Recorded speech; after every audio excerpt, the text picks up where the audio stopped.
Negro Americans, citizens? If they were citizens, you wouldn't have a race problem. If the Emancipation Proclamation was authentic, you wouldn't have a race problem. If the 13th, 14th, 15th Amendment to the Constitution was authentic, you wouldn't have a race problem. If the Supreme Court desegregation decision was authentic, you wouldn't have a race problem. All of this is hypocrisy. And it is this hypocrisy that has been practiced by the so-called white, so-called liberal for the past 400 years that compounds the problem, makes it more complicated instead of eliminating the problem. These Negro leaders have been telling the white man everything is all right, everything's under control. And they've been telling the white man that Mr. Muhammad is wrong, don't listen to him. But everything that Mr. Muhammad has been saying is going to come to pass, is now coming to pass. And now the Negro leaders are standing up saying that we're about to have a racial explosion. You're going to have a racial explosion. And a racial explosion is more dangerous than an atomic explosion. It's going to explode because black people are dissatisfied. They're dissatisfied not only with the white man, but they're dissatisfied with these Negroes who have been sitting around here posing as leaders and spokesmen for black people and actually making the problem worse instead of making the problem better.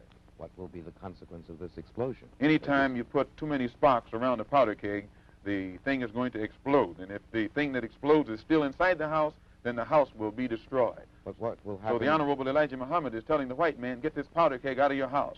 Let the black people in this country separate from you while there's still time.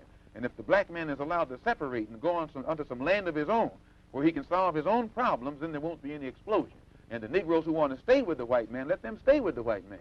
But those who want to leave, let them go with the Honorable Elijah Well, Muhammad. as I understand your position, Minister Malcolm, the only thing that can save us from a catastrophic explosion is complete separation. Complete separation is the only Complete solution segregation. to the black and white problem in this country.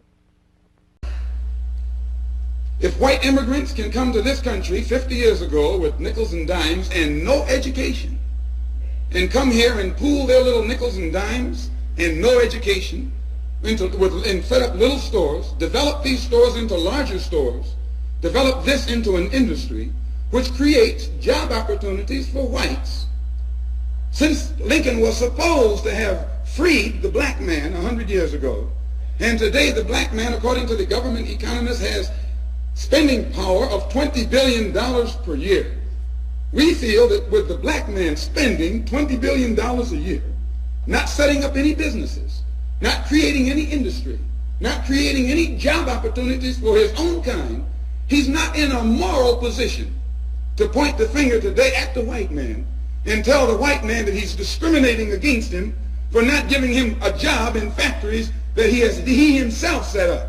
If the black man has $20 billion, and these so-called Negro leaders are such geniuses that they can integrate white restaurants and integrate white factories and force themselves into that which the white man has set up, they should use this same ingenuity to show the black people how to pool our wealth and set up something of our own. And then we won't have to force our way into his anymore. One more thing I would like to point out concerning what he said about 125th Street. We don't waste our time on 125th Street, but you can reach more people in the street who want to change than you can in the bourgeoisie society, the bourgeoisie church, and the bourgeoisie circles. Our program is directed toward the man in the street.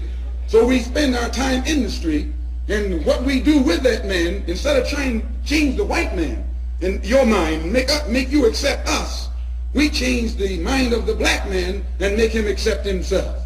And as soon as he accepts himself, he'll solve his own problem. He won't be trying to force himself into your factory and into your bedroom and into your kitchen.